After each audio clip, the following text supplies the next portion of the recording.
Perkenalkan, nama saya Rahma Miarana, NIM 19060023. Video ini dibuat untuk memenuhi tugas sejarah pemikiran ekonomi yang dibimbing oleh dosen Bapak Alphonse Trianto, SE.ME. Baiklah, langsung saja masuk pada pembahasan materi. Kecaman Marx terhadap sistem kapitalis.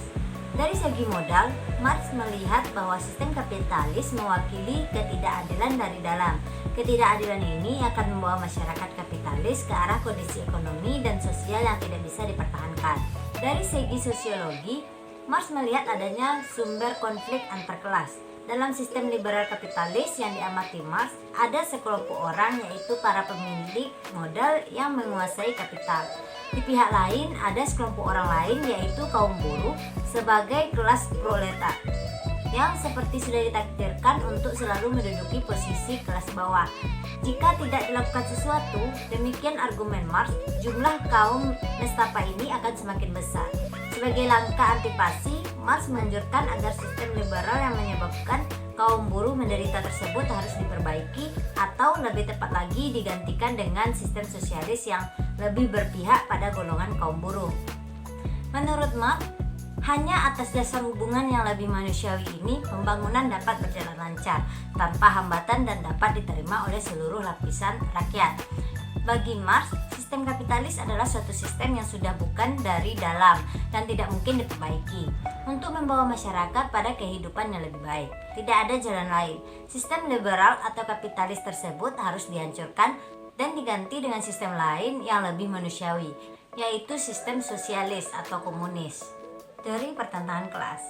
Menurut pandangan Marx, di seluruh dunia ini, sepanjang sejarah, kelas yang lebih bawah selalu berusaha untuk membesarkan dan meningkatkan status kesejahteraan mereka. Sekarang pun tidak terkecuali, tetap ada perjuangan kelas.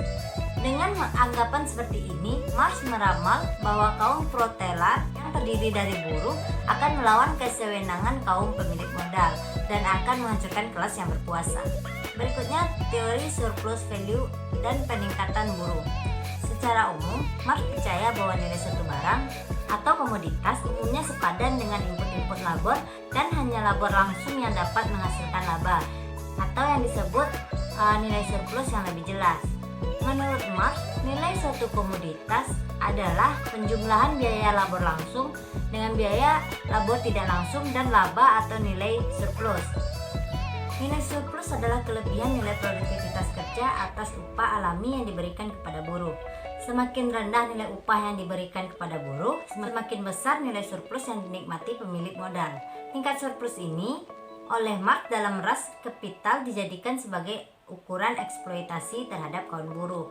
Tingkat eksploitasi tersebut bisa diukur dengan membandingkan nilai surplus dengan upah yang diberikan. Berikutnya, dialektika materialisme historis.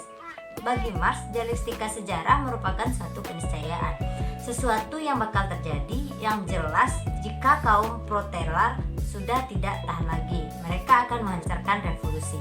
Para pekerja akan menghancurkan pabrik-pabrik dan merusak segala milik kaum kapitalis. Jika ini terjadi, semua pihak akan rugi, baik kaum kapitalis maupun mereka sendiri.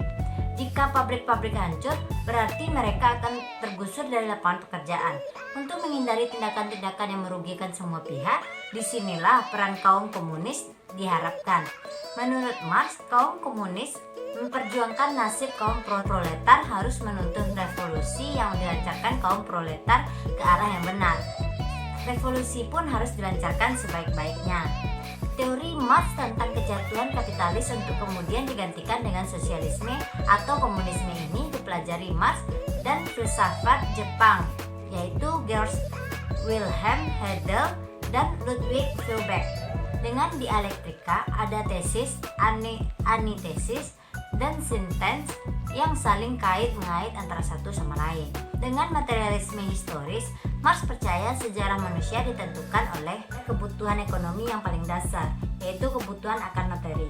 Dengan demikian, ia menyimpulkan seluruh tindak tanduk manusia didorong oleh motif ekonomi, yaitu pemuasan materi. Oleh Marx, ide atau gagasan tentang agama, etika, seni, sosial, dan politik hanya ikut mewarnai. namun yang paling menentukan adalah motif ekonomi. Menurut Marx, semua kelompok masyarakat akan mengalami fase-fase berikut, yaitu yang pertama komunisme primitif atau suku, yang kedua perbudakan, yang ketiga feodalisme, yang berikutnya kapitalisme, kemudian sosialisme dan komunisme. Dalam masyarakat komunisme primitif atau suku dan juga sosialisme dan komunisme, alat berproduksi merupakan milik bersama dalam kelompok-kelompok masyarakat tersebut. Tidak ada pengisapan dari satu kelompok masyarakat terhadap kelompok masyarakat lainnya. Namun, dalam kelompok masyarakat lain yaitu perbudakan, feodalisme dan kapitalisme, alat-alat atau modal produksi dimiliki dan dikembalikan oleh satu kelompok sedangkan kelompok lain hanya sebagai pekerja. Dalam kelompok masyarakat seperti ini, sangat potensial terjadi pengisapan dan suatu kelas masyarakat terhadap kelas masyarakat lainnya. Para tuan tanah mengisap buruh tani, para pemilik modal akan mengisap kaum buruh. Beberapa program yang dianjurkan Marx untuk dilakukan reformasi yaitu antara lain yang pertama yaitu penghapusan hak milik atas tanah dan penggunaan semua bentuk sewa tanah untuk tujuan-tujuan umum.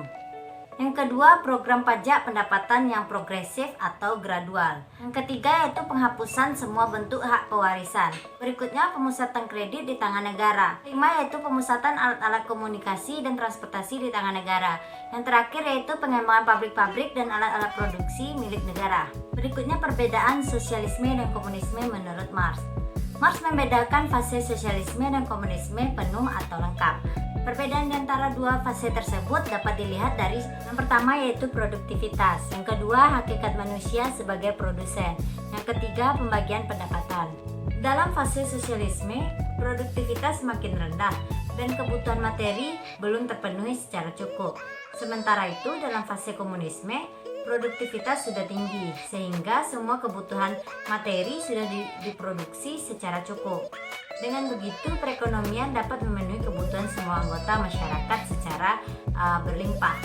Tentang hakikat manusia sebagai produsen, dalam fase sosialisme manusia belum cukup menyesuaikan diri sehingga menjadikan kerja sebagai hakikat dan masih mementingkan insentif materi untuk bekerja.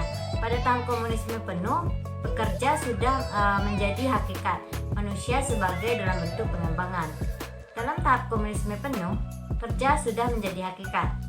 Manusia bekerja dengan penuh kegembiraan, sukacita, semua pekerjaan dilakukan secara sukarela dengan efisien, tanpa terlalu mengharapkan intensif langsung seperti upah yang hanya merupakan produk sampingan dari kerja. Tentang pembangunan atau distribusi pendapatan, dalam fase sosialisme berlaku prinsip-prinsip from each according to his ability, to each according to his labor. Sedangkan dalam fase komunisme penuh, prinsipnya adalah from each according to his ability, to each according to his need. Baiklah, sekian materi yang saya dapat. Sampai jumpa pada pembahasan materi selanjutnya. Assalamualaikum warahmatullahi wabarakatuh.